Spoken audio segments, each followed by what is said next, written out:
I am a bonfire. I am a vampire.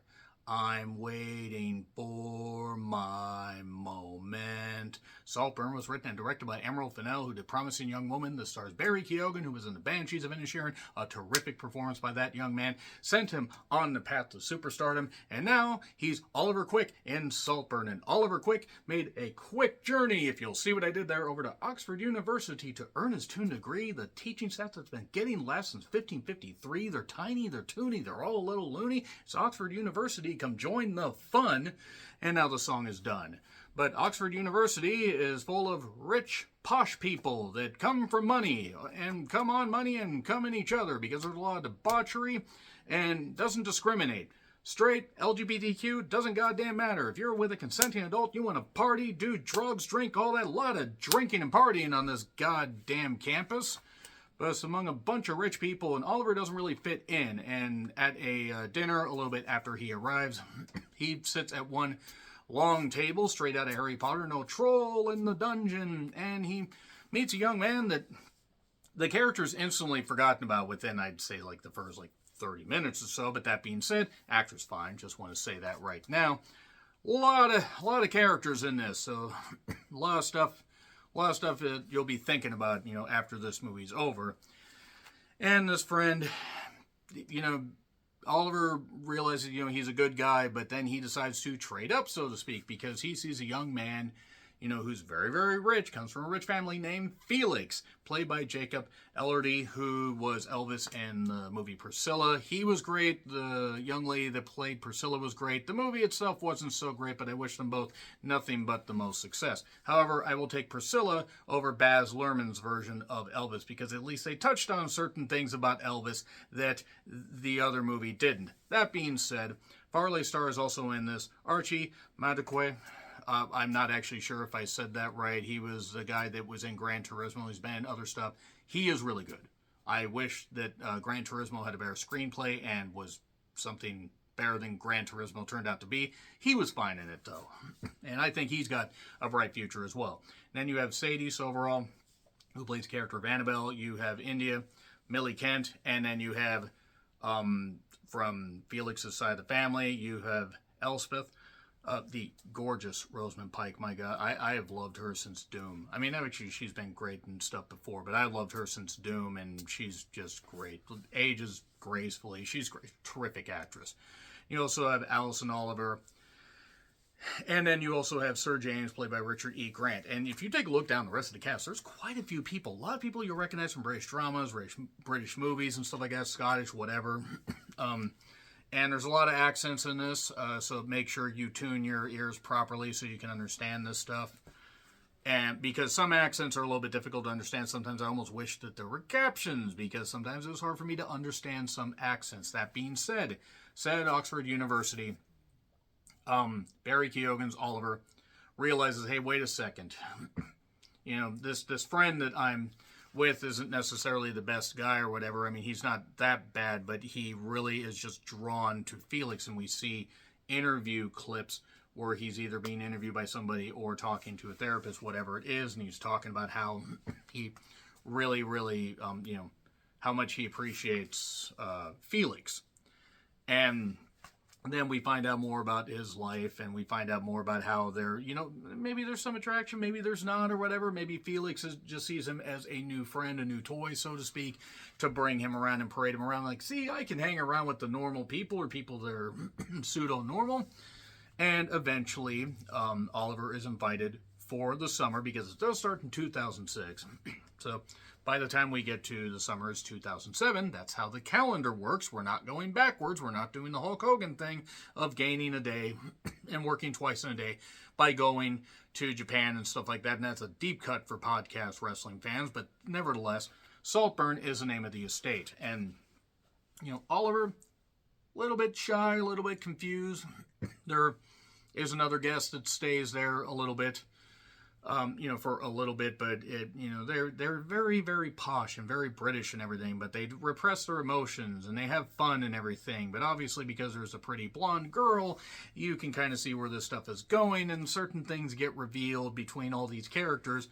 And also, Farley happens to be, since he happens to be the cousin of Felix, and we find out more about those familial ties. There are people that have come for money. There are people that are there because they don't have a lot of money, but they have ties, and it's a big old estate. Great performance. Name escapes me right now, but the great performance by the main butler. He was really, really good, and the great expansive estate. I don't know how much the movie cost. I would imagine between 10 to 15, maybe $20 million. But from there we find out more about the story and everything. And it is a bit of a beefy 127 minutes. That runtime might turn some people off. But now I'm basically going to tell you guys how I feel about it, beyond saying that some terrific performances take place in this. Barry Keoghan knocking out of the park here, does really good stuff. Jacob does a really good job as Felix as well, and Archie does a great job as Farley. So, I really liked this movie, even if it was debaucherous, and there were a few points in the movie where I thought, holy goddamn shit, there is one particular scene involving a bathtub drain about an hour in, and those who have seen the movie will know what I'm talking about, where I'm like, you have to laugh, because otherwise you're going to say, what the fuck am I actually watching? What the hell is happening? And then, yeah, there's debaucherous sex and innuendos and innuendos and in his endos and all that stuff, and Barry Keoghan plays a really, really good, conflicted individual that just is absolutely... you can tell that there's something not quite right with him, but there's also not something quite right with this rich family, if we're being perfectly honest.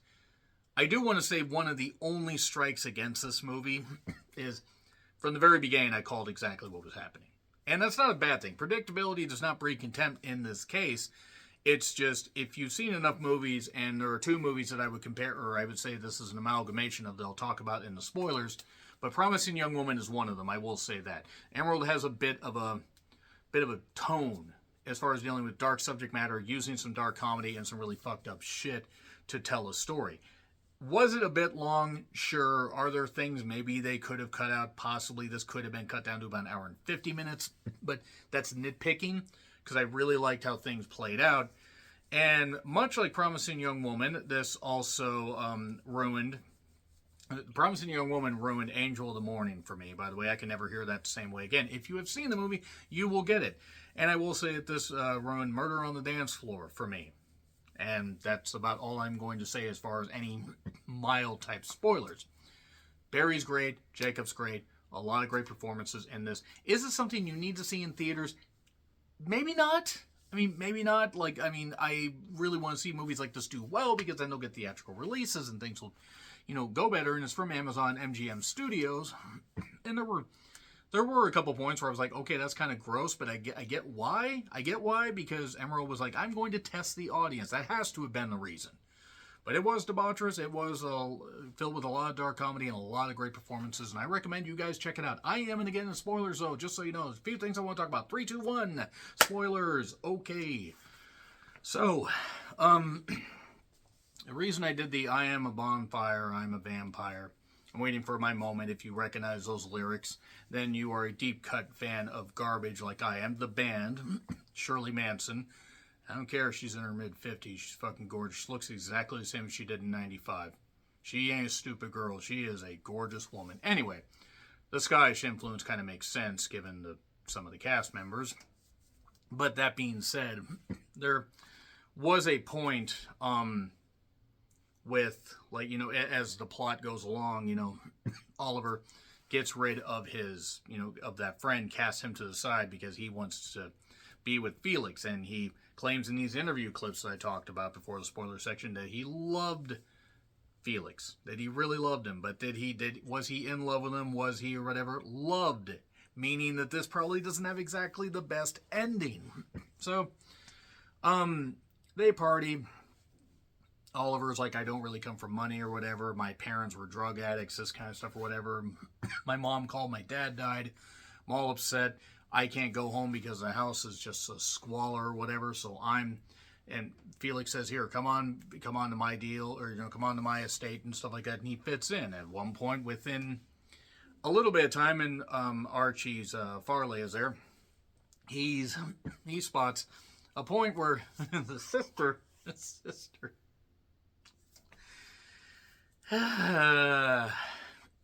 sister and Oliver kind of get on a little bit in the on the park bench, or get a little bit of the oral going on. But she says it's not the right time of month, and he sticks his fingers down there. Luckily for you, I'm a vampire. I don't care how you guys get down. That's just gross to me. I mean, it's a human thing that happens. I can't do that shit. I can't. Whatever. If you love your lady every day of the month, good for you. There are just certain things that just don't quite work.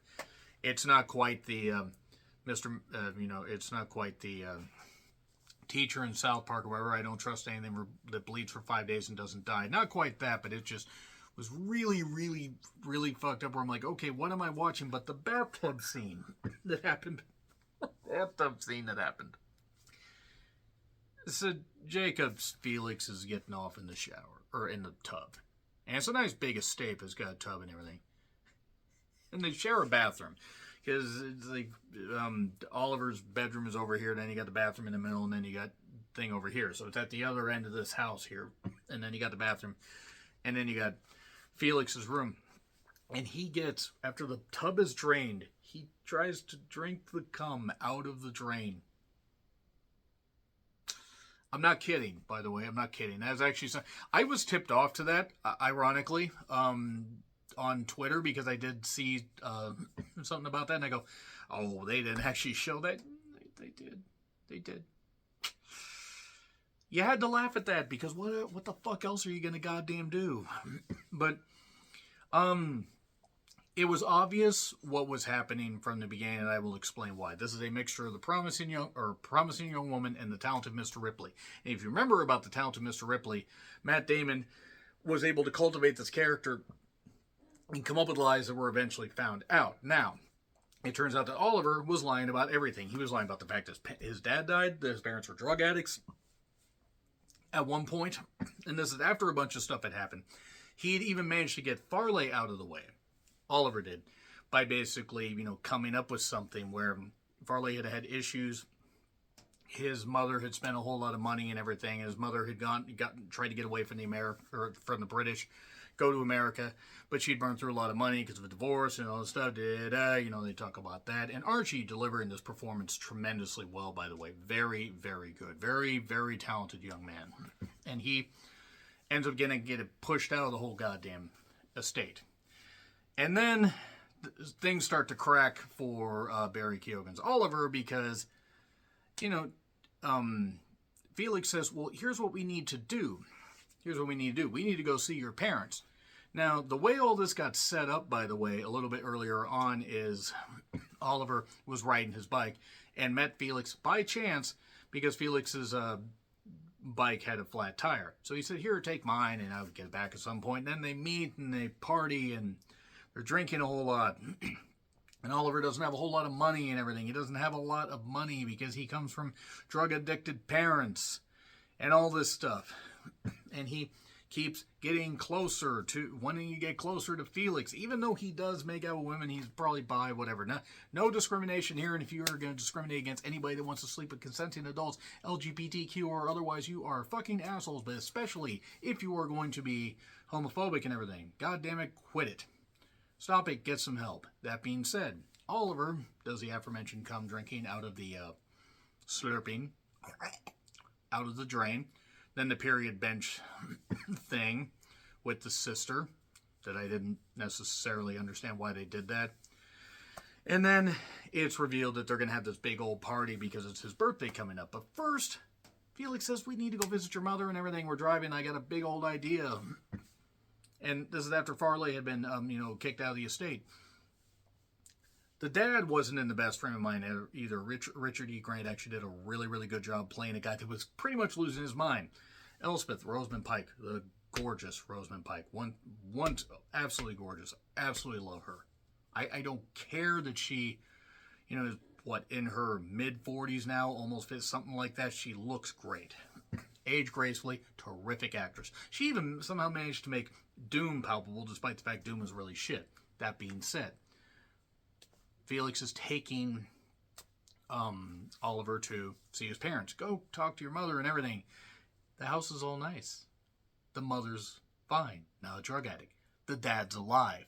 So it turns out, all this stuff, Talented Mr. Ripley liked, and I haven't seen Talented Mr. Ripley for a bit, but lies got, exposed, stuff like that. So it reminded me enough of that. And I'm not saying there aren't other British dramas and other movies it's based on, but those are the two that reminds me the most.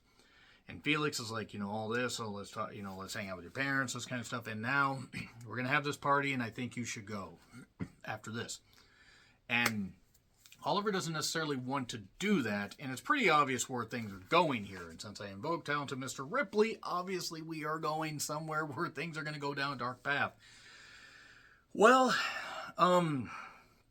people end up not really doing all that well with this lavish party. Basically Felix ends up, in a forest maze, banging a girl, and then Oliver confesses his love for him, gets close, whatever, and then, just hands him a bottle of champagne, fine, whatever, I'll go. The next morning, can't find Felix. Felix is passed out, dead, actually, in the forest maze. The hedge maze, as it were. That was referenced in a little diagram thing a little bit earlier on. Like a ball thing, it was almost like Plinko for death. And during all this, before Felix even passes away, the family's interacting with Oliver, and they appreciate him, but everybody knows that something's really off. Archie's, Farley in particular. And yeah, Felix ends up, basically bringing the wrong person into his family because he's dead. Now, how's he dead? Who goddamn knows? Because Oliver's waking up. He has no goddamn idea. The sister is really upset and in the bathtub and really, really distraught. And she's like, she knows that he had something to do with it, but can't exactly prove it. But whatever, we'll just laugh about it, repress our emotions. There's this great, great dinner scene. While the police are out investigating, trying to navigate the hedge maze, the parents, Farley and the sister and Oliver are just there, and Oliver's trying to fit in, trying to do his stuff, trying to carry the conversation along. So that's what the parents are doing. And everybody else is cracking up. I mean, the other two people in the room, especially Archie, who did great in this scene. And then it turns out that the sister dies. The sister dies in the bathtub soon after. After talking to Oliver. She slit her wrist. Oh, my God. And then,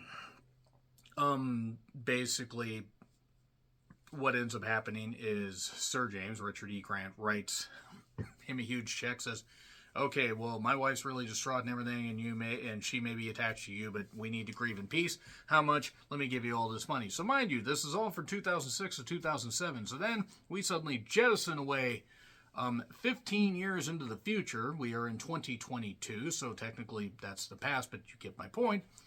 And Oliver's grown up and stuff like that, and then he reads in the note, he reads in the newspaper, that is, because they still have newspapers across the pond, as it were, and Sir James has passed away, succumbed to whatever illness, whatever it was, because he apparently was really, really old, at least the character was. I don't know how old Richard E. Grant is.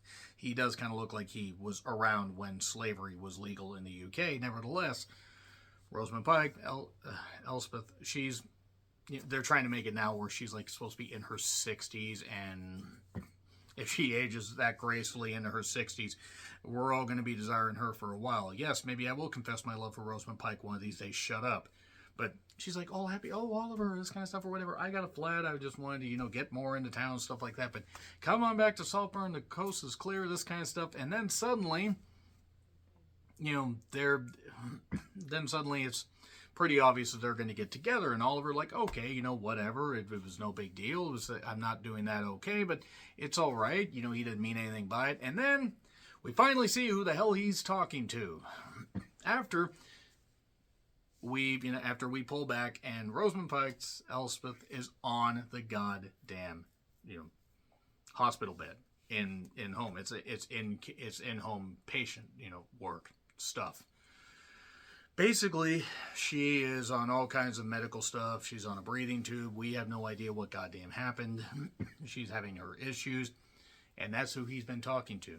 And he's been confessing the whole thing. how he punctured Felix's tire with a pin so Felix would take his bike, and then they would party, and then he pretended he didn't have any money in his wallet when he did, and then Felix bought this stuff, and they bonded more and more and more. And then he sent the email that got Farley taken away, and then he managed to do...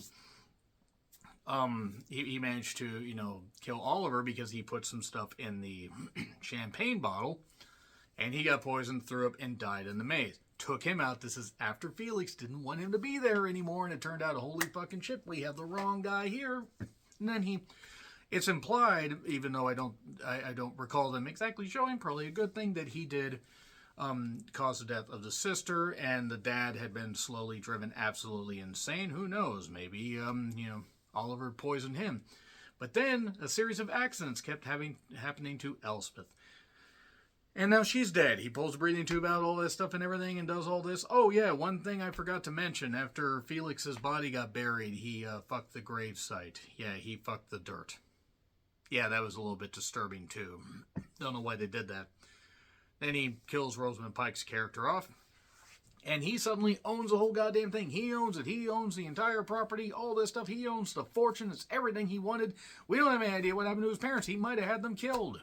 He might have gone back and killed them. I don't goddamn know. He uprooted his life because he wanted a better life. It's his life. Don't you forget, except it's not his life. And everyone else's ends. And he basically ends up dancing around naked to Murder on the Dance Floor. Yeah, it's just as fucked up as the end of Promising Young Woman, which is an ending a lot of people didn't like, but I did. I'm not going to spoil it just in case you didn't see it, but if you've seen it, you know what I'm talking about. Emerald Fennell, once again, great stuff. It is disturbing, it is wild, it is darkly comedic, great performances. Barry Keoghan deserves at least a Golden Globe nomination or consideration at some film festivals or award festivals for his work here, because he really was terrific. And Jacob was good, and the other cast, the rest of the cast was really good as well. A+, I'm going to say A+. Probably going to surprise some people, even with, a few issues I might have had, the length of it. Ironic. But it ends up getting an A+ for all the positives. Agree, disagree what I said? Like, share, subscribe, Twitter handle in the description. I'm John Ritlin. I'll see you soon.